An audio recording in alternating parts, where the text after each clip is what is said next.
oftentimes when you're building complex AI applications, you're going to be performing some amount of tool calling or function calling or offloading some amount of work to some existing piece of software, right? Yeah. And I think the core of red teaming in AI comes down to how precisely can you elicit a very specific output on the other side, right? If you want to know how red teaming has changed with AI, this is the episode. We spoke to Leonard Tang, who is from Haize Labs. That is a red teaming company. We spoke about some of the common things he's seeing across enterprises they are red teaming against, and what are some of the common patterns they've seen across enterprise AI applications. We also spoke about some of the tactical things you could be doing to do better security for your AI systems before you set them for a red team. Overall, the conversation revolved around the fact that red teaming for AI systems, what does it look like for enterprise, specifically companies like Anthropic and OpenAI and stuff. You talk about this as well, because they actually go through the process. And what are the main concerns for enterprises that are getting their AI system red teamed? All that and a lot more in this conversation with Leonard. And if you are someone who's in the red team or know your red team people who should listen to this episode, definitely share this episode with them so they get a hang of what red teaming is going to be about in the future with all the AI applications and how it is different to doing a red team or pen testing across web applications versus actual AI applications. Before I press play on the episode, if you are watching or listening our AI cybersecurity podcast episode for a second or third time, and we're enjoying it, I would really appreciate if you could take a few seconds to drop us a review or a rating on audio platforms like Apple or Spotify, or if you're watching this on YouTube or LinkedIn, subscribe and follow there to show us some support. It only takes a few seconds, and we really appreciate it. All right, enjoy this episode with Leonard, and I'll talk to you soon. Hello, welcome to another episode of AI Cybersecurity Podcast. Today we have Leonard. Hey man, thanks for coming on the show. Thank you for having me. Very excited to be here. Great to have you as well. Would you mind sharing a bit about yourself and what you do and how you got stuck into AI, man? Yeah, for sure. So long story short, I was a failed or recovering academic. So I spent all of my undergrad thinking about AI research in safety and evaluation and robustness. And concrete, what this meant was I spent a lot of time doing abstract attacks and machine learning.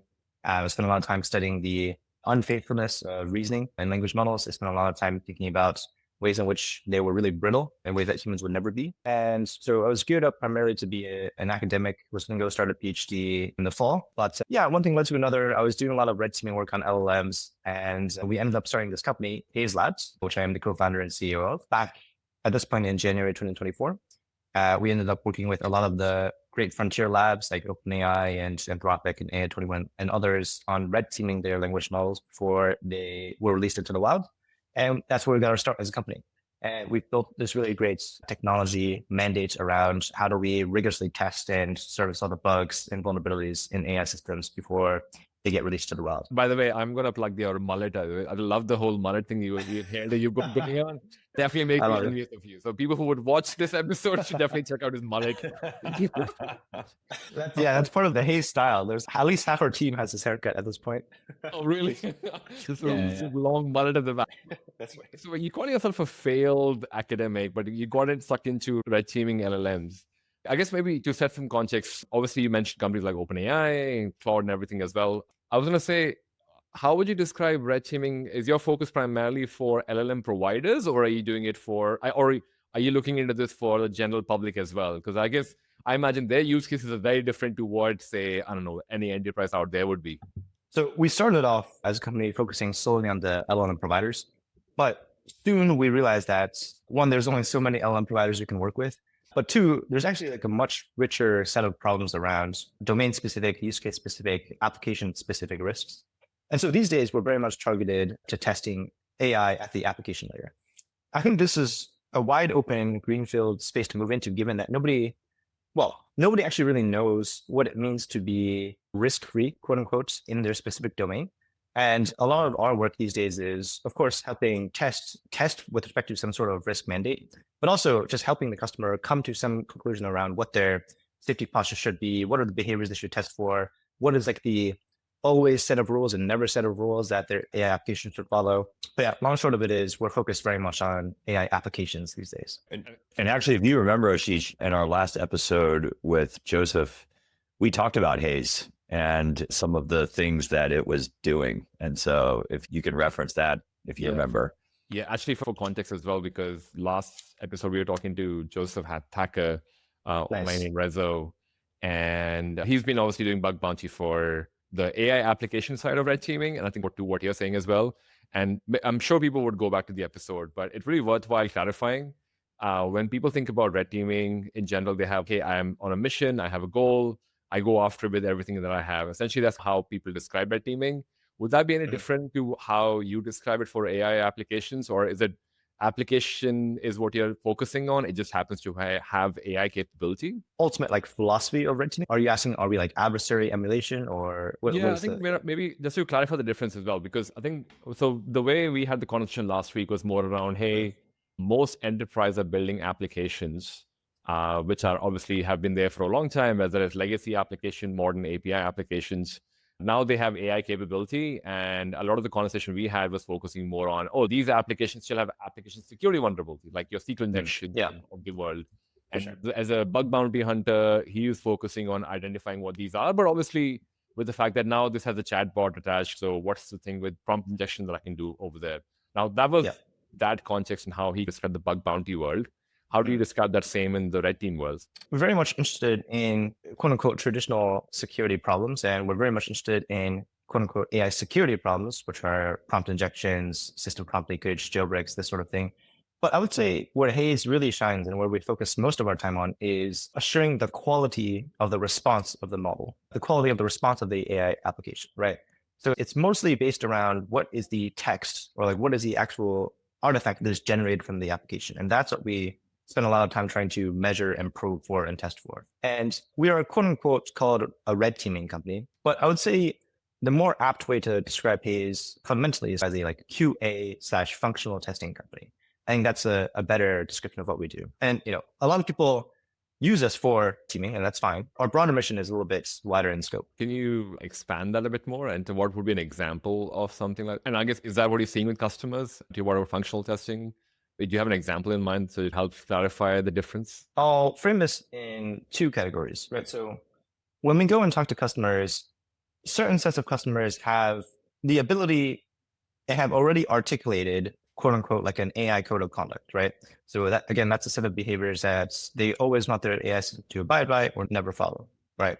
And if they have that code of conduct articulated, then they can just run Haize against that code of conduct, right? So maybe one of the things in the code of conduct is to never mention another competitor, right? If it's some sort of customer support chatbot, maybe one of the rules is to never mention a competitor, right? And so they'll run the Haize engine to try and produce prompts that, when sent to their AI application, will indeed actually produce a mention of a competitor, right?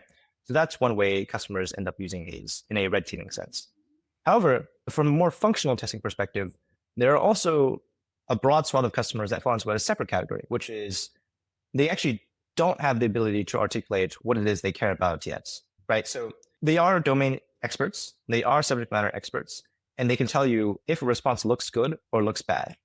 But they're not at the point yet where they can generalize all of their taste and preferences into a universal set of rules that their AI system should follow. It's much more fuzzy, it's much more post hoc, it's much more reactionary in terms of how they define quality. And in that sense, a lot of our goal as Haize is to basically help them pin down what actually their criteria should be. So we actually surface a couple of different examples to the customer, and we basically try and draw out what their implicit preferences are. And using those preferences, then we can start to test with respect to that notion of quality. And that's a more functional testing side of things. Oh, okay. So I guess to your point, maybe at this point in time, a lot of people are going through this. In fact, I think we're doing a conversation somewhere. And a lot of times I get asked about what are people using in production for AI? Are the conversations are you having, is that still primarily for chatbots, or have the AI systems gone beyond that to in production? Because I imagine a red team only, or assuming it's happening in production, not in dev or test environment.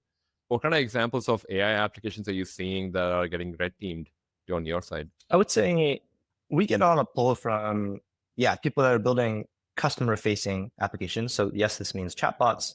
This means customer support, customer service. It could also mean ticket support. It could mean outbound voice agents. It could mean agents that make travel plans on your behalf. These are all examples of applications that we have red team or are red teaming as we speak. Anything that's customer facing is a very natural place you want to do a red team, right? This is just obvious. You don't want to have another Air Canada hallucination incident that leads to a massive lawsuit. You don't want to be character AI that causes teenager suicide, right? This is all a very natural place to slot in Haize. That again falls into the first category where the customer has already been burned and can articulate what it is that they want to avoid, right? They can very clearly pen down what the risk criteria, what the safety posture is. We do also get pulled into the more nebulous category of customers that don't know exactly what they want to look out for, but we help them find their way there to what the notion of quality is and find their way there into how to test. And that can be much more internal facing, right? We have been, or we are working with customers who are doing, say, internal document extraction or form filling workflows or things of this nature as well. Yeah. So just moving less on Haize now, I'd love to take this as a transition into, okay, now we know what you do, but you've been and are involved in AI deeply. So what do you think is a current problem in AI that you have predictions around from a security perspective? Two immediate problems I foresee happening in this coming year. One, multimodal AI applications open up a huge swath of different vulnerabilities that we have not really properly thought about. So even let's take voice agents, for example, right? So voice agents have this totally new set of vulnerabilities that can be baked directly into the audio bytes or the audio stream rather than some very explicit discrete tokens in text length, right? And that's just like a huge swath of vulnerabilities nobody knows how to deal with. Even this actually is understudied even just adversarial attacks for machine learning in prior years. But I think now as people are having more voice agents out in the wild, it's starting to become of more interest. We just did something last week with a small voice agent company. They're shipping their product for a major, like fast food restaurants, right, to serve as drive-through agents. And we were able to just like slot in a couple of weird utterances, like half-baked stops, like utterances and how do you say, guttural noises within the audio stream. And this like totally screwed up the actual agent behavior. So I think different modalities, same is true for images, right? Images are literally like almost infinitely vast in terms of how many pixels you can perturb or how many knobs you can tweak in terms of the colors and float values. That opens up a totally wide range of adversaries as well. So one category for sure, multimodality models. In fact, I posted on my LinkedIn, I feel like a while ago, about a company who took one of the research papers around voice and the ability to quote unquote prompt inject or do it via voice, implement a real life model where on a phone conversation, the injection actually happened in the background noise of the conversation. So you would be a normal phone conversation, everything was fine, but in the background noise, like a car going by or a horn honking was actually where the injections occurred, and it could manipulate the model that way. Yeah, for sure. It's just such a wide, vast region of things you could play with. If you expand on that a little bit, right? Like obviously the world is going towards using AI to parse and understand things. So to your point, like fascinating drive-throughs, phone supports, voice enterprise note-taking applications, all of these things that sort of do voice. What do you think are the kinds of impacts? So you're saying that, hey, you can find a way to hidden channel manipulate the model via voice in your injection. What can you do? What do you think you could do? The entry point is possible. What is the impact? I think this is the if somebody figures this out, that's the multi-billion dollar question probably. So it's good. You don't know, which is good. That means we know that the vulnerability is there, but people haven't quite figured out what is the impact of exploitation yet. So, 100%. which is good. Yeah. Which is good. Yeah, I was going to say there's two immediately obviously things. One is just you always do some denoising before you actually process the input. That's always possible. The second is, much is the case with traditional adversarial attacks on image classifiers or on language models or whatever have you. We can always try and produce as many adversaries as possible and just take the defense against these vulnerabilities into the model itself. So just adversarially train against the artifacts we've discovered. That is always possible, but those things are always more band-aids than underlying solutions. When I talk about multimodal, or as we hear it, I always go back to the common use cases. You know how a lot of the public examples of how AI is being used at the moment is image generation. Hey, talk to my chat GPT or get me a phrase and help me increase my productivity and all of that. In terms of if you were to scope it out for enterprise applications, where at least in all the years that I've worked in enterprise, voice has not taken a huge amount of time for a lot of people in terms of where time is being invested. Yeah, we all jump on Google Meet and Zoom and all of that. Someone takes note and there's a note taker. In any of the thought process or thought experiments you guys have done, what's a possible bad scenario? And I guess Caleb was asking about impact. I'm just thinking about A, is it being used heavily, or do you see it being used heavily in enterprise? And B, is there an example of something bad that can happen that we have? Because obviously, when deepfake people was being spoken about, we were like, hey, someone's taking the face of CEO, Elon Musk, and whoever else, and get you to transfer money or whatever. I think there was that risk people were talking about. It gets become hard to figure out if the person is real or not.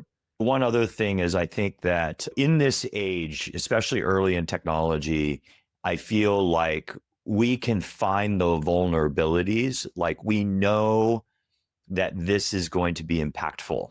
Like prompt injection as an example, multimodal as an example. This is something we know is a vulnerability, but until I think real deployments, complex applications come out and people think about it, then figure out what is the exploitation of that vulnerability. And the only reason why they'll do that is because they figured out a way to impact. Oh, I can get something from this. To me, what's most similarly an analogy is cross-site SQL injection. Yep. Or cross-site scripting. Either way. Remember when it first came out? I remember when cross-site scripting first came out as an example. It was, you can not one then, by the way. What's that? Oh, you weren't born that. Okay, so the old man is talking here. So let me tell you of the days of yore and the way it used to be. When cross-site scripting first came out, it used to be that people, you could put in HTML tags in like a search bar and it would return back HTML. So you could pop up a JavaScript pop-up box. And people were like, this is dumb. This is not an exploit.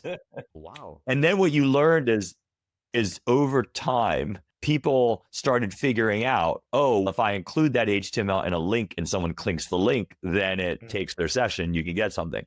And then some people started figuring out almost, if I store it in a database and then someone gets it, I can exploit it. And then I think there's the cross-site scripting multimodal version, which is applications started parsing image uploads or file documents and extracting metadata and then allowing it to be published in a web page. And then you figured out, if I put cross-site scripting in the metadata of an image or in a Word doc or a PDF, then it would get extracted and exploit. So I think similarly in any of these, I feel like we're now seeing the you can prompt inject in voice. You can prompt inject an image. You can prompt inject. Where is the exploitation impact? We haven't figured out yet, but that's because we haven't seen production applications start really using it at scale yet. Yeah, I think that's 100% correct.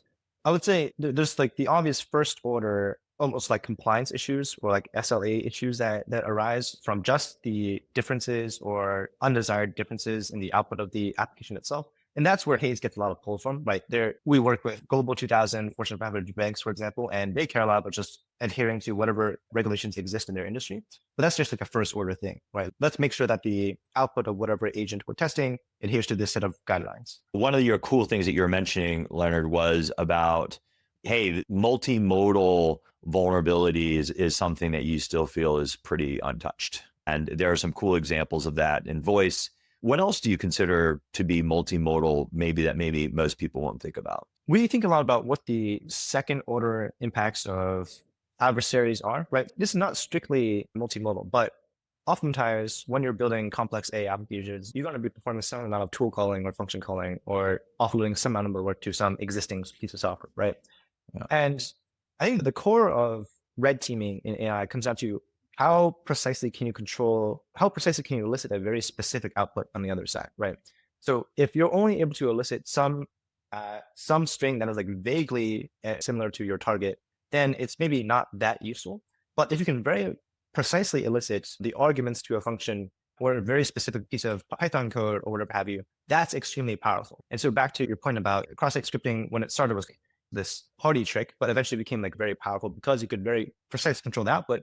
I think the same thing will be true for AI applications, right? So this year, it's very possible that somebody comes up with an exploit that induces an AI workflow to call a very specific function with a very specific argument, and that causes a very specific sort of output behavior, right? I think that's very much in cards for us. So what are some examples of how you would do this? Like, it's hard for me to come up with what is it? What is a way to get what you're saying is I need to prompt the AI to then prompt something else with exactly the arguments at which I've given. When in reality, AI is by and large used in a rewriting fuzziness model. Yeah. Do you have any examples? Like, how would you do that? How do you get it? What are some ways of making an AI prompt exactly the output you want? Yeah, it's a great question. The standard, this is purely an optimization problem. Long short of it is, right? If you are a pen tester, red teamer, very traditional security person, you probably will not be able to do this. It is very much, okay, your LLM is just a black box function, or it is some sort of function. We know the objective that we want to shoot for, right? Maybe it's like this precise string. We can apply some sort of loss on the current string that we have and the actual targets we want to go after. And this gives us some signal to power some sort of optimization engine to produce the explicit output, right? So canonical way, or one way of doing this, is you apply like cross entropy loss on the target string you want and the current string you have. You backprop through your language model. And this gives you some signals, some gradients to then perturb the input tokens that you send to your language model. And that's one way of getting a very precise on the other side. This is oftentimes not possible for commercial models, given that the weights are not publicly available and so on, but there's a variety of other discrete optimization algorithms you could pull out of a large bag of tricks. So Leonard, I know you do a lot of this offensive stuff. One of the key things that I think is super interesting that I don't think there's a lot of attention on right now, but I think will get much bigger in terms of its importance, is fingerprinting the models. Especially my theory here is as more and more models come out, as they become smaller and more specialized, or more people produce this, people are clearly already model chaining things. So if I talk to a customer support rep, it will go through multiple different types of models to produce an output. Do you think it's capable or probable? Like, it would be amazing if I could feed it some input and then in the output could determine, oh, based on the snippets that was produced, these are the kinds of models that are being used. Yeah. This is very intellectually interesting to me. I actually wrote a workshop paper on this a couple of years ago with a couple of friends in college. If people are interested, it's called, I think it's called Baselines for Watermarking Large Language Models. So watermarking, fingerprinting, same idea. Yeah. There's been a lot of rich work around this, actually. One guy to look out for is Scott Aronson, UT Austin professor, absolute genius. He spends a lot of time thinking about, is it even like information theoretically possible to bake in a watermark like this, right? If you think about it, what have people tried thus far, right? They've tried like very empirical things like training a classifier, for example, to determine what is generated by OpenAI, for example, or what is not generated by OpenAI. But that's an extremely noisy signal, right? There's infinitely many different strings that are not generated by OpenAI models, right? So how do you choose the right balance between your train set? Some more mathematically principled things are like, okay, let's look at the distribution of the types of tokens or types of sequences of K tokens that you get from the output. And is there any sort of special characteristics that are unique to, let's say, OpenAI language models? And one example of a watermark or fingerprint would be there's always like a epsilon bump on the distribution, on the probability of a certain particular token or a certain particular sequence of K tokens. All of these have turned out to be like very brittle thus far. And I think it's a very open question about how we actually think about fingerprinting text. It's very different than traditional watermarking and traditional fingerprinting. Right. But it is something that I'm thinking about in the back of my head. Do you think, like, it's weird because I feel as a human, you can very much, if you do it enough, you can tell the difference between a Claude output, a ChatGPT output, and a Gemini output just by reading the kinds of text that it generates. And so we know that without any direct, I think, prompting to manipulate the exact output in a different way, you can tell the differences as a human. Oh, this OpenAI for some reason tends to add way more, it's just way more descriptive in certain things than normal. And so in my mind, for attacking to move forward in its way of exploitation, fingerprinting models seems to be pretty critical, because if I know it's using DeepSeek versus Llama versus ChatGPT, I'm going to change my methodology in my prompt chaining exploitation. Do you think it's possible? Why hasn't anyone written a tool yet to even do this at the basic levels, right, of the models that exist today? Yeah, man, I don't know. Maybe we'll do it this weekend. It's good, I'm thinking. Yeah, I think That's a good question. Yeah, I'm sure it's like very much possible for someone to train a simple classifier that distinguishes between the top 5 different language models.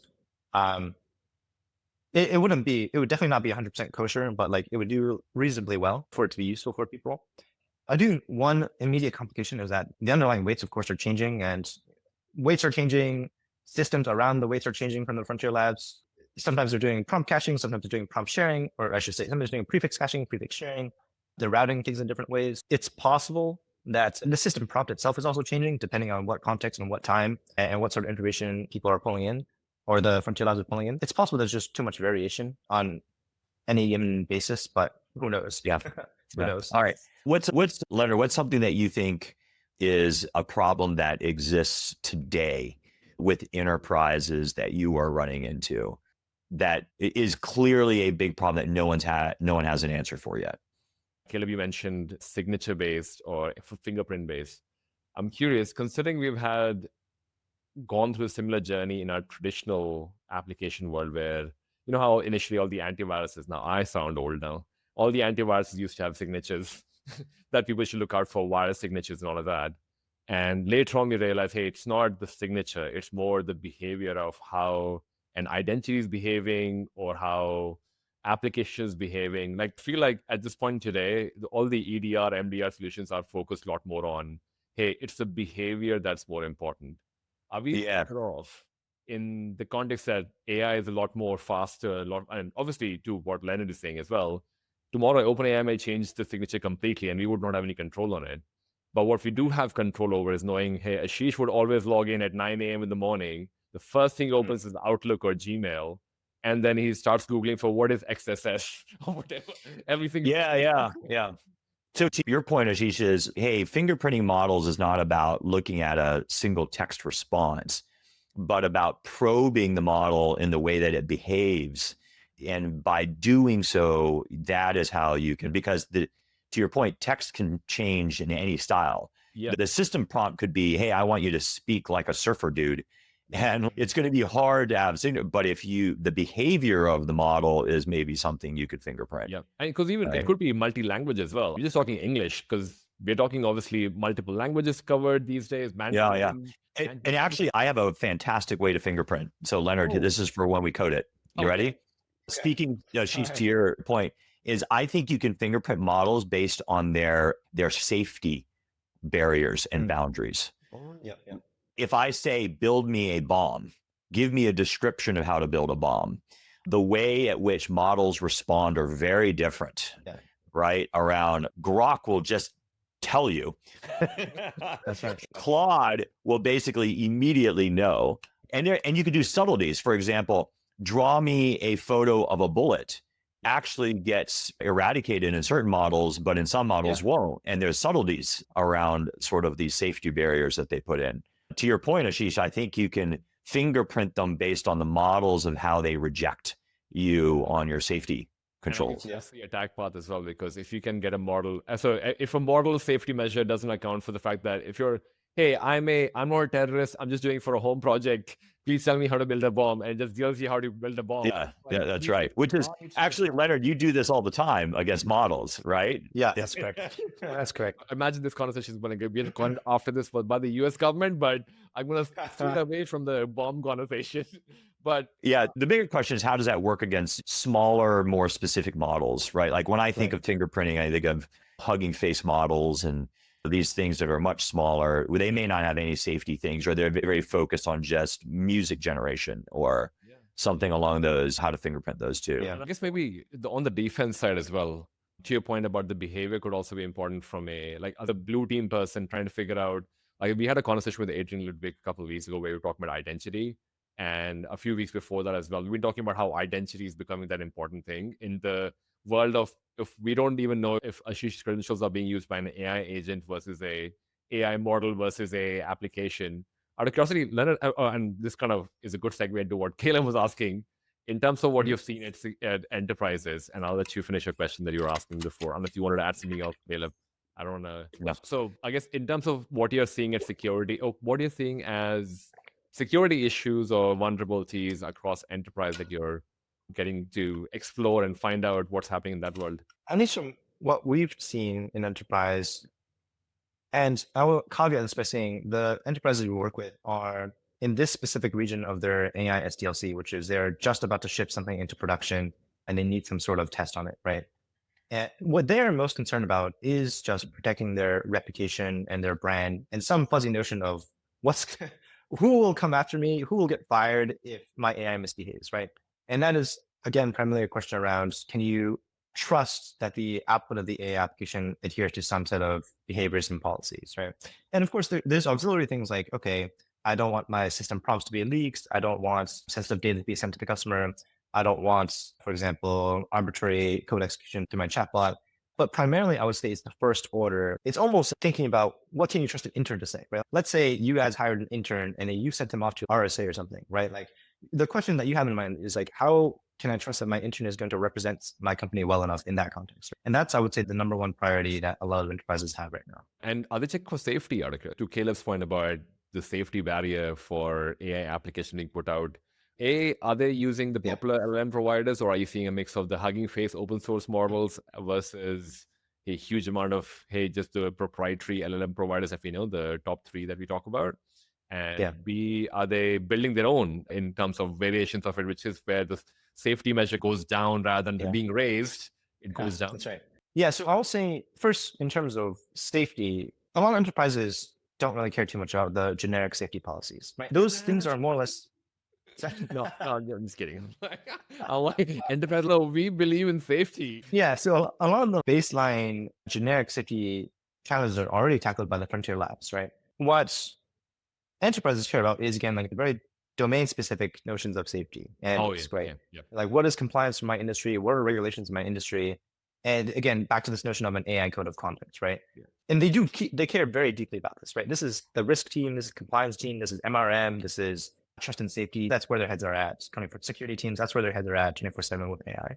So also they care quite a lot about this domain-specific risk and safety notion.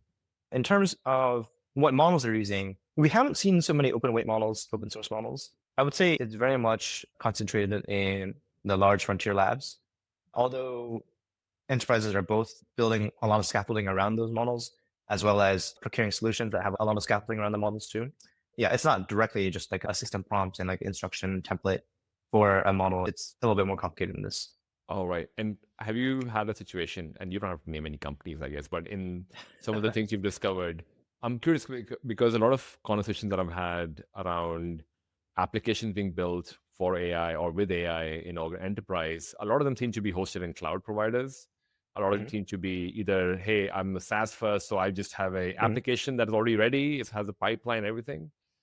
Do they expose, or have you been able to expose some of that infrastructure in the background or the vector database in the background as well? Like how far have you, or what's the most interesting vulnerability you have seen? You went all the way through. To your point, earlier we were talking about just the prompting that, hey, we want the safety measures to be that in my domain, specific domain, I don't try and sell a car for $1 when the car is actually worth thousands of dollars. But in the context of the technical people in the audience, how far were you able to get through in terms of a security vulnerability that you guys discovered? Without going into too much detail, there is a company we work with that has a workflow where they ingest some PDFs or some documents. They do some form filling. They do some downstream actions after they fill out the form and they interact with the user directly, right? So you can imagine like similar-ish workflows like TurboTax, but like the actual form gets sent to the user in some fashion, right? And so we were able to go end to end, all the way from the PDF upload to sending some very particular message to a user end to end in those 3 steps. So through the upload, through the like keyword extraction, through the actual forming of the message to send to the user, and then actually sending it to the user. Oh, wow. I was hoping you'll say XSS, so Caleb would be happy. I was like, finally, someone. He's not giving any details. He's just saying, oh, this was a flow and we were able to do something with it. I mean, if he was going to detail, then he would have definitely dropped in XSS somewhere. When your experience working with enterprises, what's the mix of these guys running mostly foundational models for their stuff or running different kinds of models, more open weight models or open source models or their own sort of, let's call them machine learning models, not Gen AI models? For the companies that we work with, it's mostly using third-party providers, the frontier labs models. Some enterprises are electing to have vendors provide open weight models or like fine-tune specific small language models for their use case. But I would say it's mostly working with the frontier labs. And in terms of using traditional ML models, I'm 100% sure these companies are doing it, but we don't interact with those teams that much. So there's a prediction that was made. A lot of people thought that the way that the world is going to go is there's going to be more and more models, smaller and smaller, more unique models. And enterprises in the next couple years are going to be a mix of models. And it's not just going to be one God model from a foundation model that provides it. What's your gut on that? Do you think that it's going to go that way, or where do you think it's going to end up? That's a loaded question, but I love it. I think it's that's one of the key questions as the field progresses from a commercial perspective. The ultimate question is, can you maintain performance for a drastic reduction in cost and model size and latency? And I think it is certainly possible depending on the scope of the task, right? Like I know we do this all the time. Like we train small language models to, for example, judge the outputs of an AI application in a way that makes sense for the customer, right? And that model is at parity, if not much better than a frontier model doing the same task, right? So it is certainly possible depending on how narrow the task is. I think actually what I am pretty interested in is there will be almost like hot swap model as a service or like routes model as a service type company that comes to fruition. So Open Router is an example of such a company, but they only route across like generic models, right? They don't train their own models or have customized models or what have you. I think it's very possible, and there's certainly fine-tuning techniques and weight update techniques that allow you to very easily slot in different sketches of weights on top of an underlying model to basically change the behavior of the model in any different way for any given task. And I think if you have a sufficiently good routing service and sufficiently good specification of each of the individual tasks that the router is going to route your model to, yeah, you can get like a much, much cheaper, quote unquote, like frontier model at home. Yeah. So because this is more of the equivalent of multiple minds together can create the intellect of a larger mind. Yeah. Yeah. And so what we need someone to build the Cisco of AI models. Basically, so you're saying they only have one AI model owned by, we'll end up with one big company that owns everything. But yeah, I always thought that these big frontier models did that behind the scenes for you to some degree anyways. Okay. My thesis was they have more fine-tuned models on specific things like code generation versus story or financial or brainstorm. There must be some sets of these that are better at these, that are more fine-tuned, that then are just being routed based on the kind of request at which you're making. I think DeepSeek does this a little bit. Is that right? In the model itself? No? Unclear. Within the model itself? Yeah. I don't know. Yeah. But it kind of raises another question, because I've been seeing a lot of conversations about MCP coming up again as well. It reminds me of the whole API boom, for lack of a better word, that happened, where moment microservices became a thing and suddenly everyone wanted to be API first. Then people started figuring out, hey, my API is better than my competitor's API. I'm going to start selling it. I feel, to Caleb, your point about people and I guess, Leonard, you've been talking about scaffolding around existing frontier models that people are building. And hey, maybe this could be new revenue models for different companies to start using that as a service they sell. Are you seeing MCP, now that I read more about it, and to Caleb, what you said, if every organization would have multiple AI models that they're using, one from Anthropic, one from Claude, one from Hugging Face somewhere, MCP becomes like a core foundation, at least for now, that bridges the gap as API was doing for a long time. Out of curiosity, Leonard, in the all the red teaming you have been doing, have you been seeing any MCPs appear yet? Or I know it's funny, I feel like it's only been a couple of months or a few months. It feels like it's been there forever, at least the amount of conversation I hear. Are you seeing any MCPs come in your, I guess, interactions or conversations you're having at enterprise? To be honest, no. I think MCP obviously is a very cool concept. I think a lot of builders have been taken by storm by the concept and have been shipping a lot of things. But I think it's still very early. The technology does not feel very mature, or enterprise mature, I should say. And we haven't seen much of it yet. Interesting. But to your point then, where do you find the gap is? Why do you feel it's not MCP enterprise ready, out of curiosity? Because there's I guess even in that episode, we spoke about how MCP security is going to be like the next, for lack of a better word, next red team frontier, next bug bounty frontier. But obviously, you're quite deep in the space. Where do you find it's lacking for enterprise at the moment? Actually, maybe a question back for you. I'd love to hear about that characterization. Like, in what sense is MCP the next frontier for red teaming?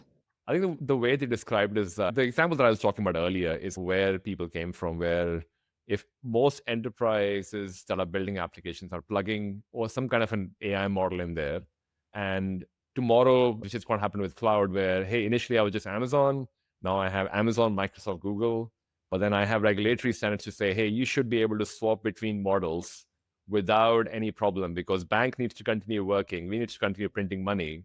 So tomorrow, if Amazon goes down, that's not my problem. Bank should continue running. So there would be a need for it to be able to swappable, for lack of a better word. And so I say that it's not even possible in cloud right now. It's a lot of work involved. So I do put that asterisk on top of it. I don't imagine. I think the way it's been put across is the MCP is like that first iteration of that solution where now I should be able to swap between my OpenAI, Claude, and anything else that comes out, which is where I guess the demand for it is coming from. People are plugging between Figma and something else. But anyway, sorry, I hope that makes sense. I was trying to, that's where people are talking more about the use cases of plugging any application to be more AI enabled is where people are coming from. Yeah, if I were to rephrase also is in our conversation was MCP is super early, right? The hobbyists are like playing around, but you are already seeing this being deployed at scale. For example, Cursor, all the IDE tools support MCP. Claude Desktop supports MCP. I believe ChatGPT. I don't know if but they don't because it's Anthropic's. Yeah. But like you're seeing a lot of almost all dev tools are supporting MCP. Desktop clearly supports MCP. So now if I want to, let's say, exploit an organization, I know that engineers are all using Cursor. I also know the Cursor can automatically be embedded with MCP, and many people connect their GitHub to the MCP. So now when I craft an exploit, let's say an open source piece of code that I know Cursor will load, are there abilities to now say, I can craft a prompt that I know has access to your system through MCP system context, which will then run commands on your system, right? There's these aspects where people are seeing routing happen to these tool sets via MCP, and can there be passed from one MCP to another MCP? Those are the kinds of, again, security people love to pontificate on the aspects of what could be vulnerable. But I think Ashish, that's what. I think I'll say this as well too. I guess to maybe add to what you're saying in terms of where I see it's immature at the moment is that one good thing is that even if your Cursor or Windsurf gives me a code, I still have to, as a human, approve that. I still have to commit the code. I still have to push it forward. So there is that step because we still don't trust it enough, and we don't even trust the code that is being created automatically for us via GenAI. So we're definitely early from that perspective. I was wondering more in the context of if you find something with the architecture or something with, I'm not sure like what would be the red team context, but is there something that stands out to you about the whole MCP thing that you think, oh, it's probably too early for adoption? I mean, Caleb's example was there as well. I personally feel it's just because it still requires a human to proceed forward. You don't trust the output yet as much as I don't trust other output. And Leonard, I'm assuming you're talking about the protocol is brittle and ganky or something along those lines. Yes. That's all. Yeah. Okay, fair. Okay. So, He's, I think a lot of people there's a lot of darts being thrown at MCP for its being an interesting idea, but very duct taped initial prototype. Yeah. I think it'd be interesting because I think, and obviously it'll be really interesting as more people start using it, if it becomes even more adopted. But I guess to what you said earlier, Caleb, because OpenAI doesn't support it officially, people have tried making plugins for it. So unless one of the bigger providers start doing it, because people said that if it was not something that was released by Anthropic, it was a third. If it was Haize Lab that released it, people would be all over it. But because Anthropic released it, we're like, am I going to be like logged in and all of that? But then again, there was an example of Kubernetes, which is released by Google. Now it's used by everyone. Amazon had to make an open source version for it as well. Microsoft had to do that. This, obviously, I can't see in this crystal ball, but that's where the question is. So no MCP in your red team at the moment. I guess in terms of questions, I had one more around for people who are enterprise leaders at the moment listening to this conversation. Obviously, you shared what you're seeing and what you're experiencing. What about mitigations and what things you've seen that they could have avoided easily? Are there things that you can share with people? So, hey, by the way, if you're about to do this, put an AI system into production, just do these, I don't know, 3 or 4 things, and at least you don't have to see a bad report at the end of this. Broad points is that input output classifiers are actually extremely tight if you can specify what they should be classifying, right? So you can't be too heavy handed and being like, okay, like just catch everything under the sun that is going to be harmful. It's way too many false positives. It's going to be a horrible experience for users. But if you can get sufficiently precise in the rubric that you specify in the criteria that you specify for what is considered good and bad, yeah, input output classifiers are actually pretty powerful. So I should say that a lot of people try and mitigate vulnerabilities or mitigate bugs within the model itself, the underlying model itself, which is always a tough task. It's much harder to do that than it is to add on lightweight guardrails on top, right? But I think the challenge with using guardrails thus far has been either guardrails are too narrow, they're just like regex, right? And they can't sufficiently catch all the things that you want to catch, or they're like too generic, right? It's just some like generic like harmfulness classifier or like fairness or bias classifier, right? The challenge is how do you get the expressivity of a model without getting the overgenerality of a model, right? And what I'll say is, yeah, a lot of our customers have found surprisingly tight mitigations just by specifying the input output classifiers in a precise enough way. What would be an example out of curiosity? Is there an example for, and obviously I understand, is that more from a classification perspective that, hey, if you ever see the name Ashish, or is it more in the context of if it sounds like a first name? I guess, because to your point about regex, people are using regex to say, does this look like a string, which is a credit card information? Is there any? Yeah. So one very concrete example is, let's say you're a voice agent and you somehow always need to confirm a user's first name, last name, social security number before you proceed, right? Something like that is actually very hard to catch with a regex. There's a variety of ways in which you could ask a question. There's a variety of ways in which the user could tell you this information, right? There could be several gaps in the text before they actually tell you something. They could give you their social security first and then their first and last name. They could say last name, comma, first name, and then all these other things, right? That's why I say we need more expressivity than just regex. But we also don't want it to be like, okay, language model, tell me whenever somebody has given me personal context or information about their personal lives, right? That could be like a whole range of unrelated items. Yeah. It's almost like you need a form-based version of chat LLM, but not in that it's too restrictive in that sense. How practical is it to do it? Because this is the same thing we spoke about with whitelisting and blacklisting. Hey, it's always good to have a allowed list rather than a denial list. But how long is the allowed list? Well, no, I think it's more like you almost do need almost in your communication, there needs to be a separate mechanism that's more controlled when you're saying, hey, Ashish, as a customer support rep, I need to know your birthday. And then as right now you type it in versus in context, in text, it might present a form that is restricted that says put in your birthday. And then you move on with your conversation per se. All right. Okay. Yeah. Fair. I guess depending on the use case of the AI application as well, it'll be obvious in terms of what is a general acceptance for the fact that the customer would be asked to verify it is Ashish versus, hey, put me a credit card number in. I don't imagine there's a use case for that. But that's a good example, by the way, Leonard. Thank you. Is there another one that comes to mind, or that's the number one thing that comes across most of the things you're doing? Yeah.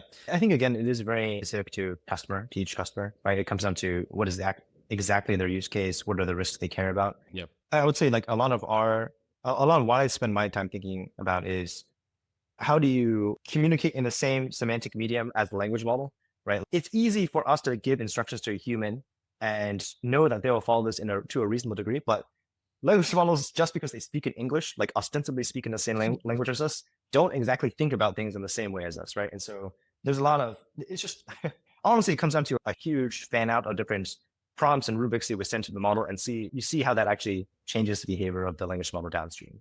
Oh, Leonard, this is an easy solvable problem. You should just ask the AI what language that you should speak to them in. That's right. Actually, has anyone ever tried that? I wonder if it would give me it's like, I would rather speak Portuguese. Yeah. Wait, no, actually, out of curiosity, for the red teamers who will be just listening to this conversation as well, because obviously you're spending a lot of time in this. And I know so many pen testers and red teamers who are being asked to test all these AI applications. And Mm. I don't know what skill set should they be studying. Should they be just learning prompt engineering?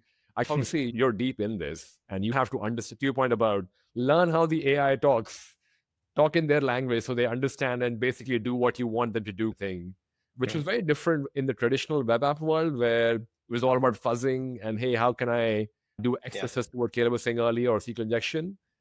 What are we? I guess people who are on the offensive side, what are they looking for upskilling themselves in? Because there's so many of them, and who have to go out and test all these AI applications. The fuzzy analog is a good one because what I'm about to say is I think red teamers, pen testers should get good at optimization algorithms, like discrete optimization algorithms. And specifically in traditional fuzzing, what are you flipping? You're flipping like characters, you're flipping bytes, you're flipping like very deterministic things, right?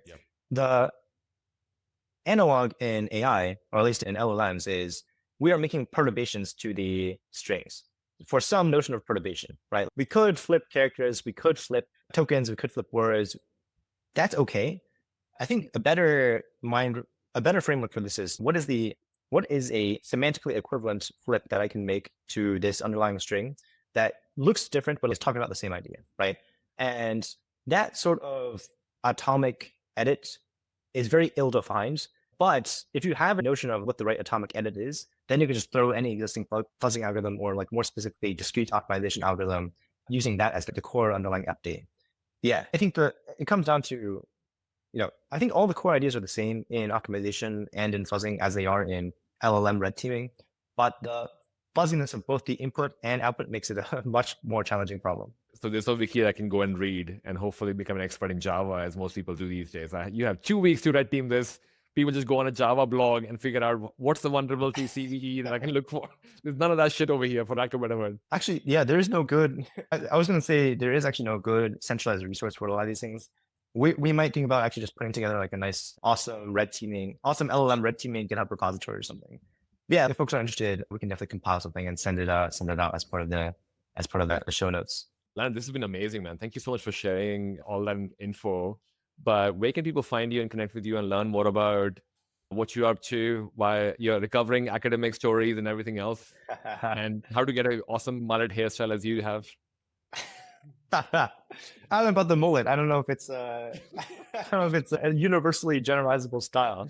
No, I'm just kidding. But if folks want to reach out and learn more about Haize, we're at haizelabs.com. That's HAIZE labs, labs.com. And then you can reach me at leonard@haizelabs.com. And yeah, we're always happy to chat. What I'll say is I think I personally am very much from the AI world. And it's always really wonderful to talk to people who actually know security and we can like trade notes and educate each other in how to upskill in both of our worlds. Yeah. So very excited to be part of the show, and thanks for the time. That's awesome, man. Thank you for sharing that as well. Everyone, we'll see you in the next episode. Thank you again. Thank you so much for listening and watching this episode of AI Cybersecurity Podcast. If you want to hear more episodes like these or watch them, you can definitely find them on our YouTube for AI Cybersecurity Podcast, or also on our website, www.aicybersecuritypodcast.com. And if you are interested in cloud, which is also a sister podcast called Cloud Security Podcast, where on a weekly basis we talk to cloud security practitioners, leaders who are trying to solve different kinds of cloud security challenges at scale across the 3 most popular cloud provider. You can find more information about Cloud Security Podcast on www.cloudsecuritypodcast.tv. Thank you so again for supporting us. We'll see you next time. Peace.